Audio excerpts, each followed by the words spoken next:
All right, here we're going to switch gears to ZoomInfo with LinkedIn. And so for those of you who are not familiar with ZoomInfo, just as a kind of a quick, like super quick summary, they do a lot. I mean, ZoomInfo is a big company. They're expensive. They've got a lot going on between data enrichment, uh, plus tons of other things. Intent. You can create like targeting lists. There's just so much going on in here. So ZoomInfo's got a lot going on. Obviously, everyone here is familiar with LinkedIn.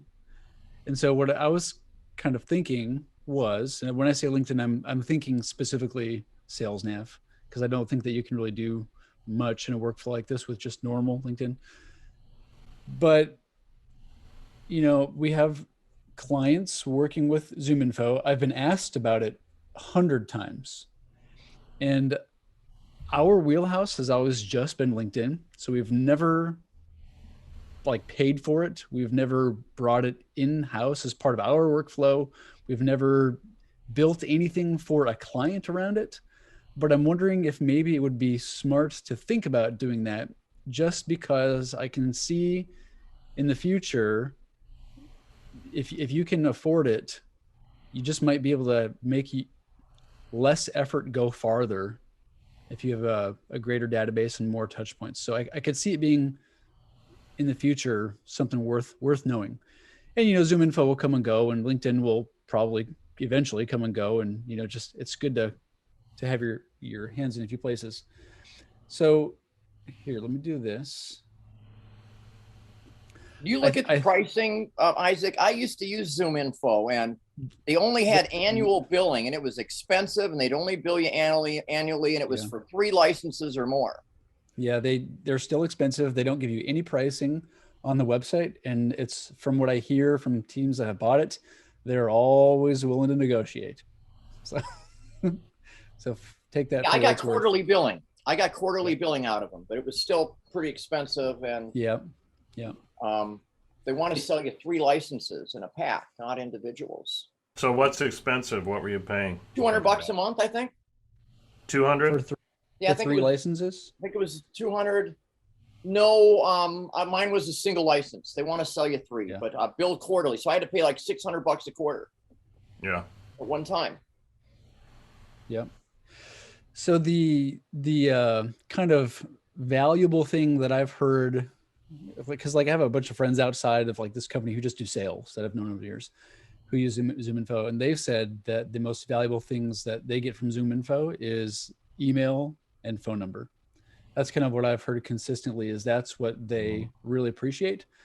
But that's more for engagement. So if we kind of back up, really the first thing you need to do is targeting, right? And you can obviously use Sales Nav for targeting. We could talk about that for a long time. Account search, lead search. I think when we were talking, Monty, on that call the other day, they said that they were using ZoomInfo to create their lists, right? No, actually, well, they do, but they actually don't do it themselves. They have ZoomInfo, but they've hired somebody else then to go in and do all the list building for them. Okay. So they're kind of just like doing a search and then creating the account list and then going from there. Yep. So it's maybe a little bit more inefficient in ZoomInfo to do your targeting. Maybe.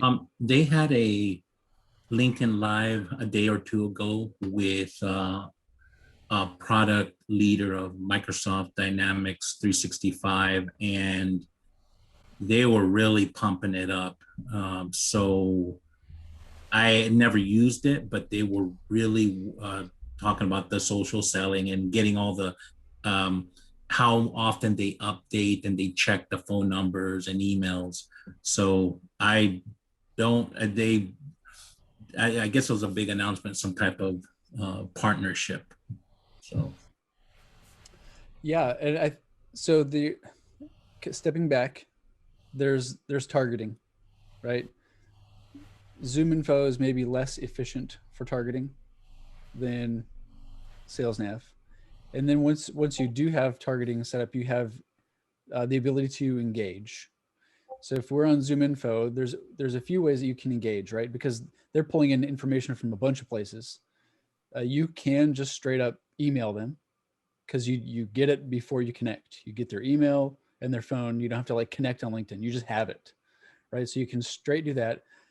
Does anyone here know, Mike, from when you used ZoomInfo, do they pull in their LinkedIn profile? I believe so. Yeah.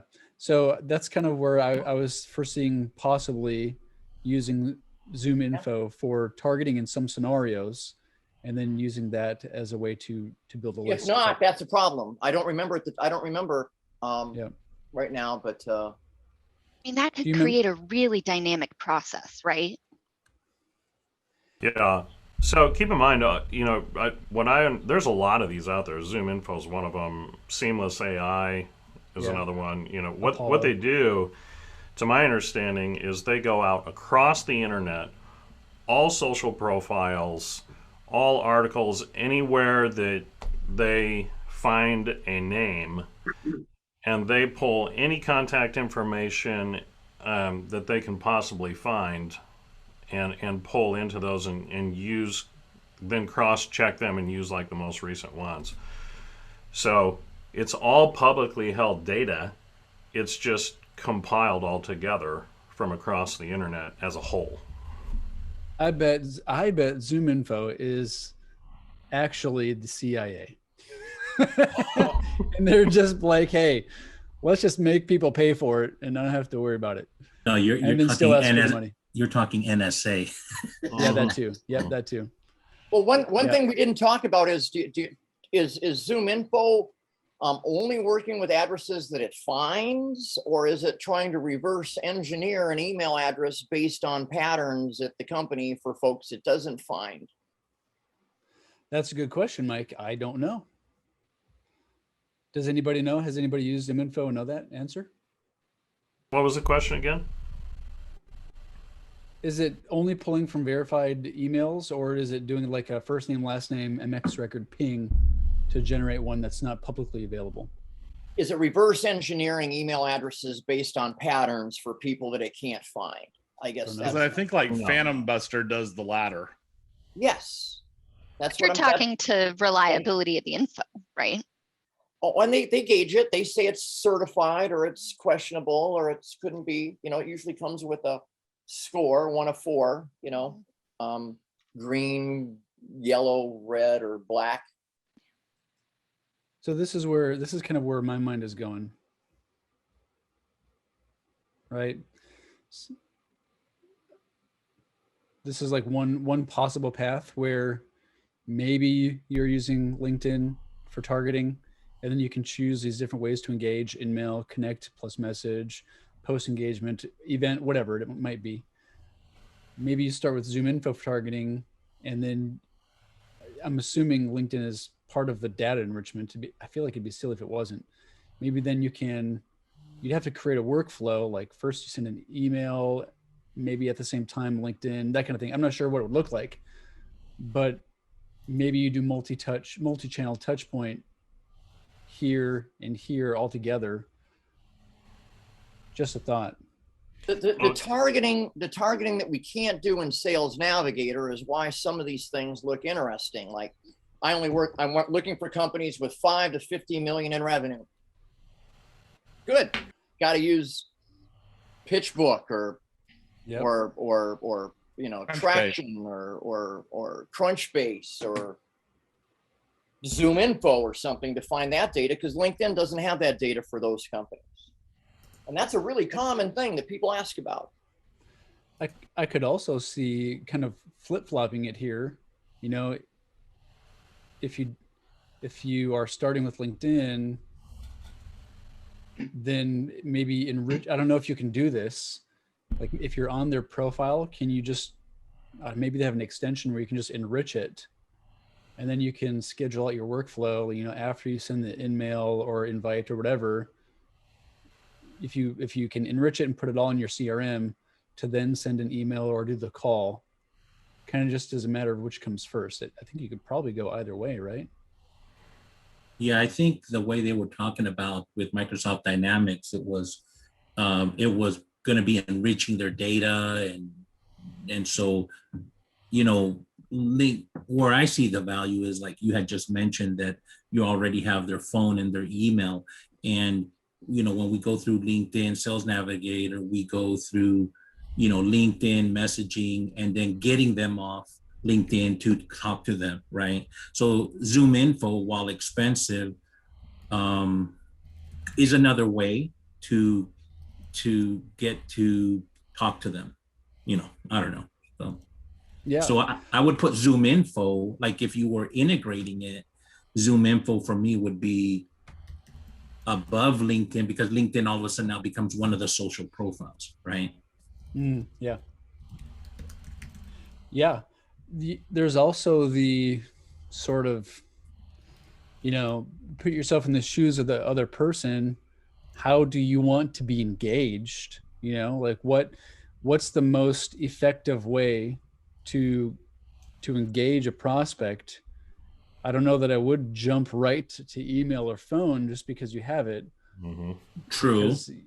But I might be trying to work around and find that prospect through other contacts, right? So I might need to make a phone call into the organization to get closer to the person that I want. Yeah, that's true. You know? Absolutely. And I think a lot of the, you know, everybody's into social selling, but one thing a lot of people are afraid of, you know, is picking up the phone. And you'd be surprised, you know, just like you said, how much information you can get by calling into somewhere and asking. Yeah. Yeah, I'm old school. I used to do phones. Yeah. Talking to people without seeing their faces. It's shocking. Absolutely. It takes an average of 8 to 12 touches before you're going to get anybody to respond and give you, you know, anything in terms of selling. So the more accurate the data and the more ways that you have to be able to touch them, the higher your percentage of close is going to be. So we have to come up with a different word than touch. It's 2021.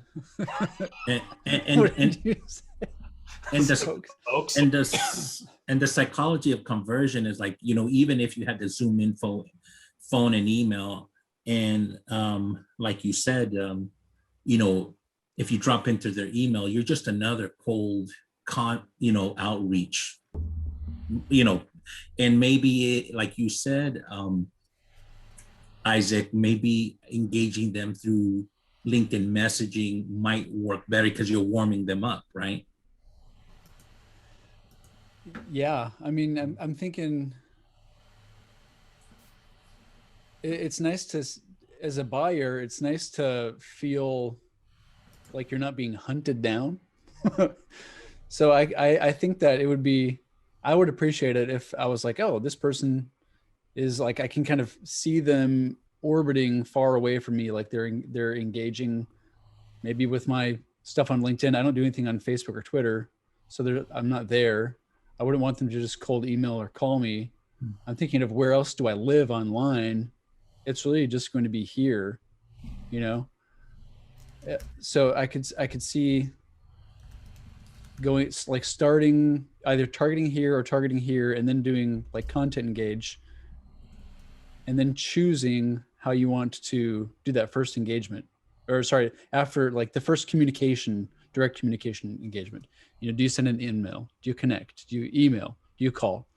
I don't know, but you could choose which one's first. And then referral, like who Tracy, I think, was just saying, we get referrals all the time. In the past, like we've always just like, sometimes they say here's their email, and then we'll send them an email, or they'll say here they are on LinkedIn, or give us their name. And if they won't give us the referral's email, then we'll go and send like an in-mail. But it might be nice if we could find them on LinkedIn to also just go boop, here we are in ZoomInfo, boop, here's their their email. ZoomInfo makes that sound. Boop. And then we have their email and phone, and we can just straight up say, I just talked to Mukesh. He sent me your way. If it's genuine, it shouldn't be a problem. Probably get a higher hit rate than just sending an in-mail. Yeah, because those referrals proximity is powerful. So yeah. You're saying that someone that works for them or with them asked you to get a hold of them. So if you're only operating within LinkedIn, and you're not connected, all you can do is send an in-mail or an invite with a message. And if they're not on the platform very often, that referral is going to go nowhere. So I could see like ZoomInfo being very helpful in that scenario. And a lot of times, I don't know what you guys have noticed, but VP C-suite people, they're not always on LinkedIn. So you may not,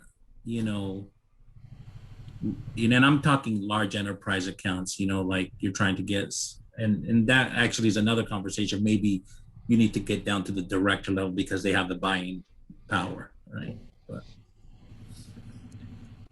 anyways. Yeah. I wonder if anyone here has used ZoomInfo before. I'd love to know, like, if you've got if you started with LinkedIn targeting and did, great engagement, and there's still, like Bez was saying, there are still people that just are never on the platform. It's not their jam.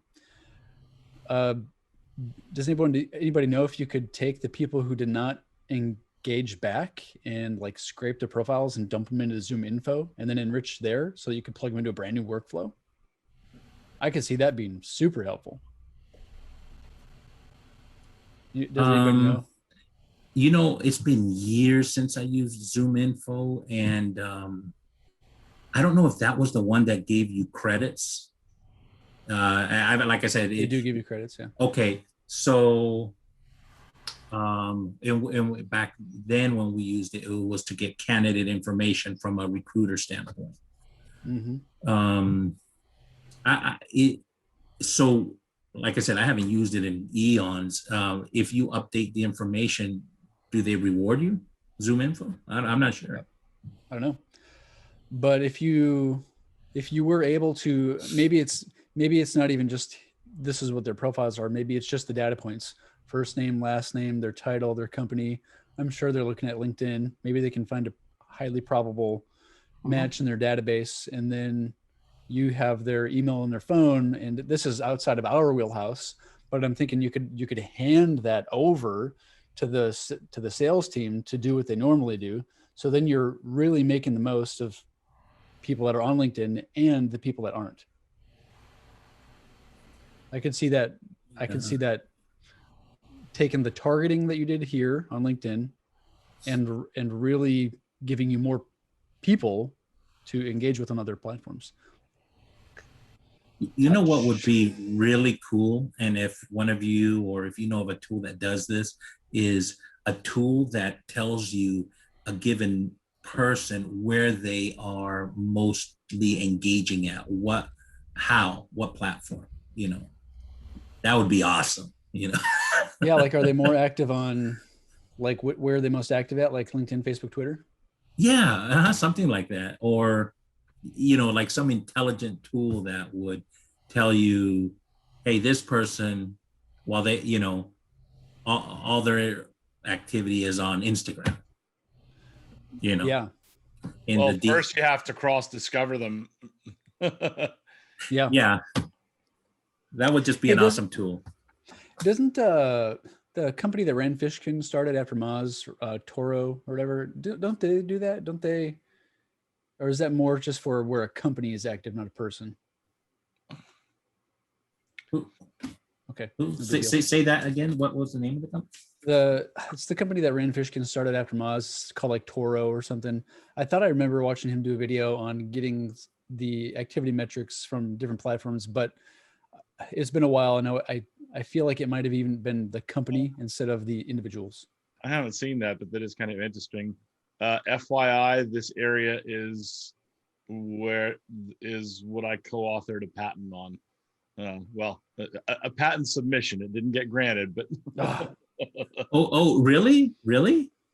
Yeah, the specific application that I worked on was I used to I built helped to build an agency that was focused on reputation management and compliance monitoring for direct selling companies. Okay. So making sure people weren't making illegal product and income claims, and specifically what our patent was designed to do a basically a social discovery, that it basically, as soon as we identified one channel for somebody, we had a process for then going and trying to discover all their other channels, and then from that we would monitor all those new channels for compliance issues. So So you would figure out where their activity was. Well, yeah, exactly. We'd figure out where all their activity was. It wouldn't be a stretch from there to quantify that as to which ones they were mostly engaged in. But well, could you develop that so my crystal ball is a little bit clearer? Please. It's kind of making me think that I still haven't seen anybody do that. And no, I haven't either. Certainly not to productize it. But we were doing it all off of, I mean, yes, it was social discovery, that people might not, but there's basically a way of cross searching for handles, and then from there you look for cross links to sort of verify what the likelihood is that it's actually them, and so on and so forth. So we have that whole algorithm and stuff figured out. So someone wants to fund it. well, because then you put it on top of this process Isaac is drawing out, and then you figure out what other tool I'm going to use. Hey, if they're on LinkedIn, I'm going to target them on LinkedIn. If they're on Facebook, whatever. And so now you have options to use the tool that works the best for you, or use a combination of tools like ZoomInfo, whatever. But that type of tool where you figure out, I think if you can take that and hone it down, I'd buy it. Yeah. There's also a whole sort of industry brewing. I've seen a few demos in the last year where they will, I don't know how they're doing it behind this, under the hood, but you can match a person who visits your website. You can like find out who they are. Right. And so yeah, that's very similar. Yeah. Yes. So I could see, and there are a number of companies that do this, but when someone visits your website, and if you have that set up, I could see that being a trigger event, because they're assuming that there's some kind of buyer's intent there. And then if they give you the LinkedIn information, like if they give you if they give you their profile, then you can just straight up engage with them on LinkedIn. And if they don't, then you can maybe go over here and get their info here as well, right? Right. Cool. All right. Well, hey, we're on the hour. I think my big takeaways are, if someone's using ZoomInfo, I think that what we probably would do is see if there's a way that we can take the people that we engage with on LinkedIn that don't respond at all. We can take them, plug them into ZoomInfo, and then let their team do whatever they do off of LinkedIn. I would assume that the targeting would be pretty on point, and give them a chance to engage by email or phone. That, I think that's probably our next step. I don't know that we would ever use it personally, because I don't want to be sending the cold emails, and I don't want to be doing phone calls, right? Because we can't respond. I don't know. So I think that's what we'll probably do, is see if we can take LinkedIn for targeting and on engagement, and then dump that into ZoomInfo and let them take it from there.